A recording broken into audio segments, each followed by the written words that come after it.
করিও না যাহাতে অন্যান্য ধর্মের মানুষে কষ্ট পাইলাই। বিশ্বনবী মুহাম্মদুর রাসূলুল্লাহ সাল্লাল্লাহু তাআলা আলাইহি ওয়াসাল্লাম ফরমাই, আল্লাহ আমারে জমিন দিশন শান্তি প্রতিষ্ঠা করবার লাগিয়া, আল্লাহ আমারে জমিন দিশন একজন আরেকজনের প্রতি মহান তৈরি করিয়া দিতাম।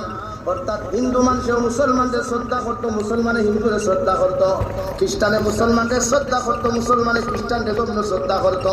ওলা জীবন খান জমিন বানাও, জাতির সামনে ওলা জীবন খান লাইভ খান উপহার হিসাবে দিয়া যাও।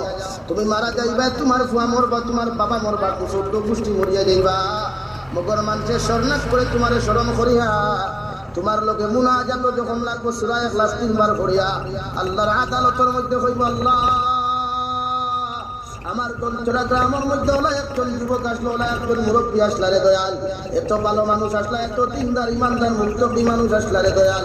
আজ মুনাজাত লাগিয়া তান কথা খান্তা তোমার কাছে স্মরণ করিয়া আল্লাহ তোমার বন্দার মাফ করিয়া কবর খান জান্নাত বানাইয়া দিলাও। দলচরার মুসলমান আল্লাহর কসম খাইয়া কইয়া ও দোয়া খান্দারে যদি আল্লাহ কবুল করিলায় রে ভাই, আল্লাহ তোমার সমস্ত গাছটাকে উদ্ধার করবো। সুবহানাল্লাহ।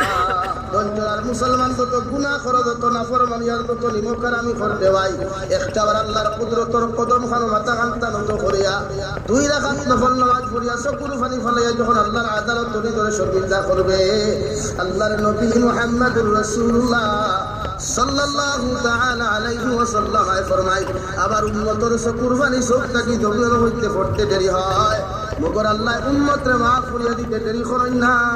সুবহানাল্লাহ। দলচরার যুবক হল মুসলমান হলে তো ভুটানি আর তো পুরি জমিন করতে রেওয়াই একটা বার্তা কি নিজের বিবেক দিয়ে চিন্তা করলে নবী মুসা আলাইহিস সালামের জমানার কোন উম্মতে গুনাহ করিয়া জমিনে চলতে পারতো না, কোন উম্মতে দিনা করিয়া জমিনে যাইতে পারতো না। জমিনে ফাটিয়া নবী মুসার উম্মতে জমিন আটকাইয়া রাখিলাইতো, নবী মুসার উম্মতে জমিন গুনাহ করিয়া দুসাই করি দইস করিয়া দলচরা তাকে বিলাইপুর পর্যন্ত আটকে দিতে পারতো না। আল্লাহ নবী মুসার উম্মতের কপালের মধ্যে শিল মারিয়া দিলাইতো রে ভাই। বিশ্ব নবী মুহাম্মদুর রাসূলুল্লাহ সাল্লাল্লাহু তাআলা আলাইহি ওয়াসাল্লাম আল্লাহর আরশে আজিম উঠিয়া ফরমায়, আল্লাহ নবী মুসার উম্মতের লাখান আমার উম্মতের জমির খান বেইজ্জত করিও না। আমার উম্মতে যত গুনাহ করুক, যত নাফরমানি জমিন করুক না কেন, এর বাদে আমি আল্লাহ তোমার কাছে এখন রিকোয়েস্টার এখন আরজ করি, আর আমার উম্মতে যত গুনাহ জমিন করুক না কেন রে দয়াল, আমার উম্মতের কপালে যদি তুমি শিল মারি দিলাও, আমার উম্মতে যদি জমিন খানো জমিন দিয়া তুমি বেইজ্জত করিলাও, কিয়ামতের মাঠে আমার আখেরি তোমার উম্মত কিন্তু বড় বিপদ পড়বারে দয়াল। এই সময় আমি নবীর তারারে সাহায্য করতে পারতাম না। আমি বন্ধু হিসাবে তুমি বন্ধু আমারে যখন ডাকাইয়া তোমার সামনা খানো আনছো, এখান